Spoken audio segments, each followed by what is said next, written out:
Fungsi luhur memori. Definisi higher function. Higher function atau fungsi luhur adalah fungsi saraf pusat otak yang berhubungan langsung dengan proses kognitif manusia yang terdiri dari memori, emosi, dan fisiospasial. Higher function merupakan hasil pengolahan fungsi kortikal atau korteks di mana pada setiap bagian korteks berintegrasi baik antar lobus dalam satu hemisfer maupun antar hemisfer. Higher function di otak disebut sebagai evolusi dan merupakan sebuah fungsi otak yang unik dari manusia. Biasanya disebut juga dengan istilah kognisi atau cognition dan perilaku atau behavior. Selanjutnya adapun definisi spesifik dari higher function memory. Memori merupakan kemampuan individu untuk menyimpan informasi atau pengalaman dan dapat dipanggil kembali untuk dipergunakan beberapa waktu kemudian. Memori merupakan unsur inti dari perkembangan kognitif karena segala bentuk belajar dari individu akan melibatkan memori. Mekanisme yang terjadi pada memori terdiri dari resepsi, yaitu merupakan tahapan pemasukan informasi. Selanjutnya yaitu ada tahapan retensi atau storage yang merupakan tahapan penyimpanan informasi, dan yang terakhir ada recall atau tahap pengeluaran atau pengingatan kembali. Tanpa adanya memori, individu akan mustahil untuk dapat merefleksikan pribadinya karena pemahaman diri sangat tergantung pada kesadaran yang berkesinambungan dan terintegrasi antara semua bagian otak yang hanya dapat terlaksana dengan adanya memori. Dalam higher function memory, terdapat beberapa area otak yang berfungsi untuk mendukung cara kerja memori. Yang pertama yaitu ada hipokampus, merupakan bagian kecil di otak yang berperan penting dalam mengingat informasi baru dan menghubungkan emosi ke dalam ingatan tersebut. Bagian otak ini terletak pada lobus temporal bagian dalam dekat pusat otak.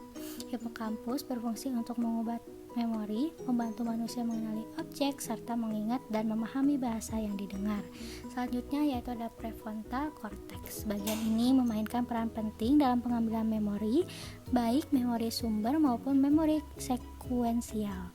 Memori sumber yaitu memori yang melibatkan faktor konstekstual yang terkait dengan pembelajaran, sedangkan memori sekuensial yaitu pengkodean atau representasi informasi temporal.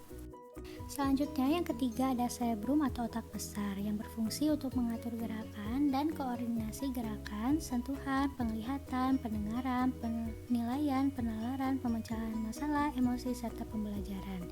Cerebrum terdiri dari dua belahan yaitu otak kanan dan kiri. Belahan otak kanan memiliki fungsi untuk mengontrol gerakan di sisi kiri tubuh, sedangkan otak kiri untuk mengatur pergerakan di sisi kanan tubuh. Dan yang terakhir yaitu ada lobus frontal, merupakan otak bagian depan yang mengendalikan gerakan, ucapan, perilaku, memori, emosi, dan kepribadian. Bagian otak ini juga berperan dalam proses intelektual seperti proses berpikir, penalaran, pemecahan masalah, pengambilan keputusan, dan perencanaan. Selanjutnya yaitu ada proses kerja memori. Dalam proses kerja memori terdapat 3 tahapan. Yang pertama yaitu ada encoding atau penyandian yang berfungsi untuk memasukkan informasi ke dalam memori. Dan yang kedua selanjutnya ada storage atau penyimpanan yang berfungsi untuk menyimpan informasi tersebut ke dalam memori.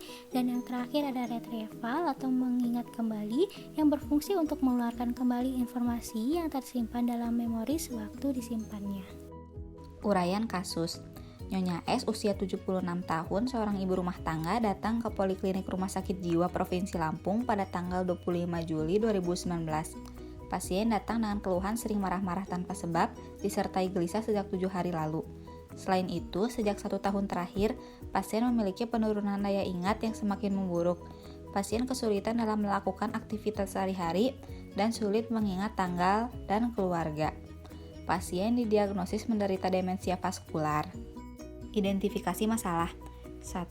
Pada orang yang mengalami gangguan demensia area otak, neurotransmitter dan proses kerja otak mana yang terganggu? 2. Bagaimana contoh dalam kehidupan sehari-hari yang menunjukkan kerja higher function dan proses kerja otak dalam menghasilkan perilaku tersebut? 3. Mengapa individu dapat mengalami lupa pada saat sudah menghafalkan dengan keras di waktu sebelumnya? 4. Mengapa ada individu yang bisa mengingat secara detail informasi sementara orang lain tidak bisa? Pembahasan. 1. Area otak, neurotransmitter, dan proses kerja otak mana yang terganggu pada gangguan demensia. Demensia terjadi ketika neuron yang sehat, sel syaraf di otak berhenti berfungsi, kehilangan koneksi dengan sel-sel otak yang lain dan mati. Demensia adalah sindrom penyakit akibat kelainan otak bersifat kronik atau progresif, serta terdapat gangguan fungsi luhur kortikal yang multiple, yaitu daya ingat, daya pikir, daya orientasi, daya pemahaman, berhitung, kemampuan belajar, berbahasa, dan lain-lain. Pada demensia, sejumlah neurotransmitter terkait oleh karena lokasi kerusakannya dapat pada beberapa tempat, sedangkan satu jenis neurotransmitter mungkin mendominasi satu tempat. Berbagai jalur syaraf yang menggunakan neurotransmitter tertentu mengalami kerusakan pada demensia, terutama jalur kolinergik atau asetilkolin, noradrenergik atau noradrenalin, dopaminergik atau dopamin, serotoninergik atau serotonin, dan peptidergik atau peptida. 2. Berikan contoh kerja higher function dan proses kerja otak dalam menghasilkan perilaku demensia dalam kehidupan sehari-hari. Pada penderita demensia akan mempengaruhi lobus frontalis, sehingga sering ditemukan tidak adanya pertimbangan atau kontrol impuls yang buruk. Apabila fungsi kerja otak menurun, maka akan terjadi penurunan kinerja otak yang menyebabkan penyalahgunaan fungsi dan penyalahgunaan perintah dari otak ke seluruh tubuh. Hal inilah yang disebut dengan demensia. Demensia adalah berkurangnya kognisi pada tingkatan kesadaran yang stabil.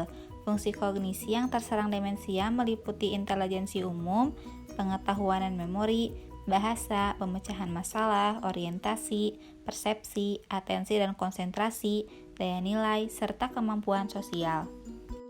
Adapun perilaku dementia dalam kehidupan sehari-hari yang disebabkan dari penurunan otak bagian lobus frontalis, yaitu reaksi katastrofik. Kecenderungan bereaksi berlebihan ini disebabkan oleh penyakitnya. Kadang-kadang reaksi katastrofik itu merupakan indikasi pertama dari adanya demensia. Mungkin itu tahap yang akan berlalu, hilang sejalan dengan semakin lanjut sakitnya, atau mungkin akan berjalan terus beberapa lamanya. Yang kedua, menimbun atau menyembunyikan barang-barang.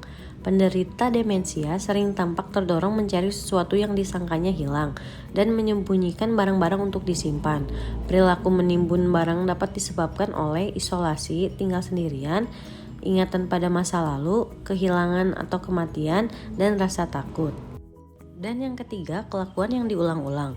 Penderita demensia dapat mengatakan atau menanyakan sesuatu yang berulang-ulang. Selain itu, penderita demensia mungkin menjadi sangat suka menempel dan membuntuti seseorang kemana-mana, bahkan mengikuti hingga ke kamar kecil. Perilaku yang berulang ini mungkin disebabkan karena penderita tidak dapat mengingat apa yang telah dikatakan atau dilakukannya. 3. Mengapa individu dapat mengalami lupa pada saat sudah menghafalkan dengan keras di waktu sebelumnya? Hal ini bisa jadi berhubungan dengan memori eksplisit dan implisit. Beberapa orang yang menghafal dengan keras secara aktif akan lebih mudah mengingat kembali atau melakukan proses recall secara spontan dibandingkan dengan orang yang mengandalkan memori implisit yang pasif, di mana mereka harus mengulang atau memikirkannya lebih keras daripada orang yang aktif melakukan proses eksplisit. Seseorang kadang-kadang tidak ingat suatu informasi yang pernah diperolehnya secara keseluruhan, tetapi hanya ingat sebagian saja dari informasi tersebut.